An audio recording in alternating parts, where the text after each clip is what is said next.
नमस्कार दोस्तों, आज मैं पुनः दूसरी वीडियो प्रस्तुत करने जा रहा हूं, जो गांधी के जीवन और सत्याग्रह से संबंधित है।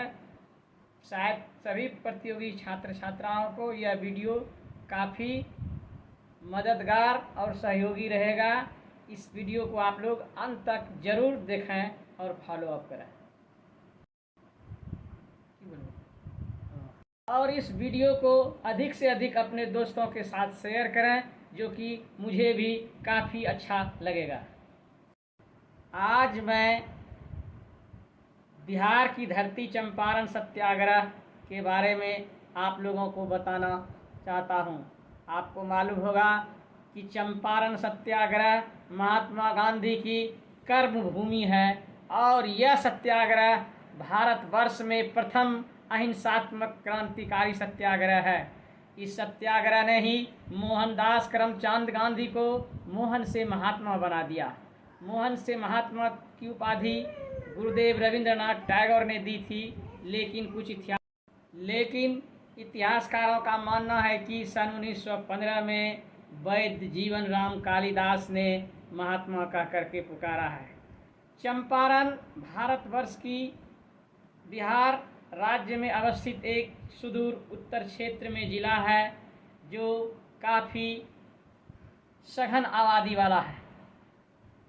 अंग्रेज सरकार ने वहाँ के किसानों को नील की खेती करने के लिए ज़बरदस्ती एक कानून बनाया था, और इस कानून को तीन कठिया प्रथा कहते हैं। यह बहुत महत्वपूर्ण सवाल है प्रतियोगी परीक्षाओं के लिए। तीन कठिया का अर्थ होता है कि किसान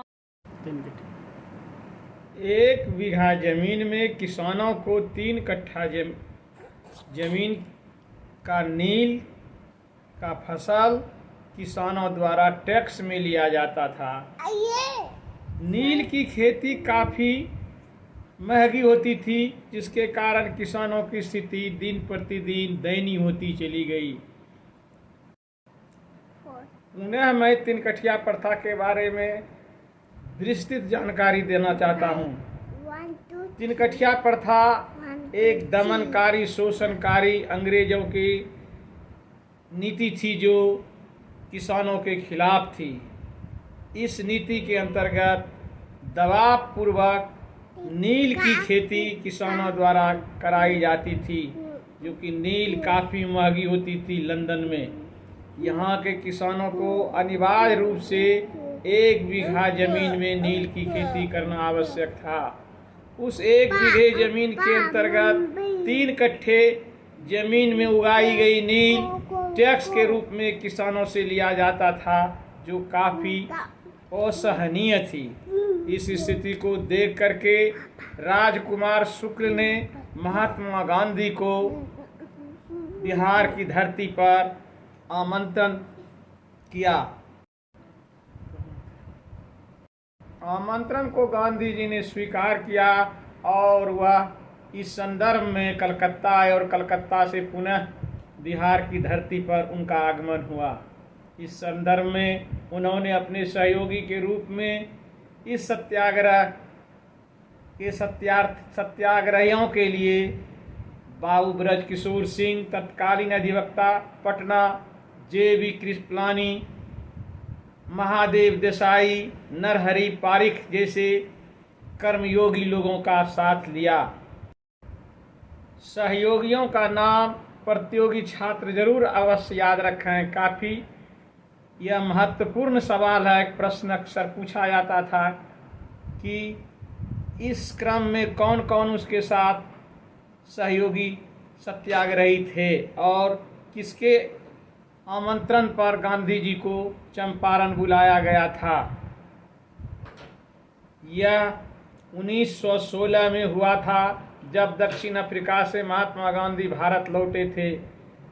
दक्षिण अफ्रीका सत्याग्रह का प्रयोगशाला था महात्मा गांधी के लिए, और बिहार की धरती चंपारण में इसका सफल प्रथम प्रयोग हुआ।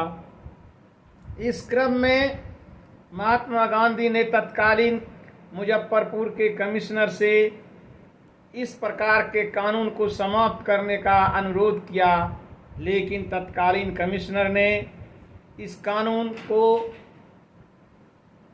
अनिवार्य रूप से पालन करने के लिए किसानों को बाध्य कर दिया। गांधी ने कलेक्टर से अनुरोध किया, लेकिन कलेक्टर ने नहीं माना और पुनः गांधी जी को चंपारण छोड़ने के लिए आदेश दिया। गांधी अहिंसा के पुजारी थे और उन्होंने शपथ लिया कि जब तक कि यह कानून समाप्त नहीं होगा, हम सविनय अवज्ञा पूर्वक इस कानून का विरोध करेंगे और इसको अंग्रेज़ों को वापस लेना होगा। इस क्रम में गांधी जी के साथ लगभग 800 से अधिक किसानों ने सत्याग्रह में भाग लिया। यह महत्वपूर्ण बात है प्रतियोगी परीक्षाओं के लिए। महीनों तक यह संघर्ष चलता रहा। अंततोगत्वा गांधी की विजय हुई और किसानों को यह कानून वापस लेना पड़ा। इस तरह हम कह सकते हैं कि चंपारण का सत्याग्रह गांधी के लिए अमोघ। इस सत्याग्रह की प्रमुख विशेषता यह है कि स्वतंत्रता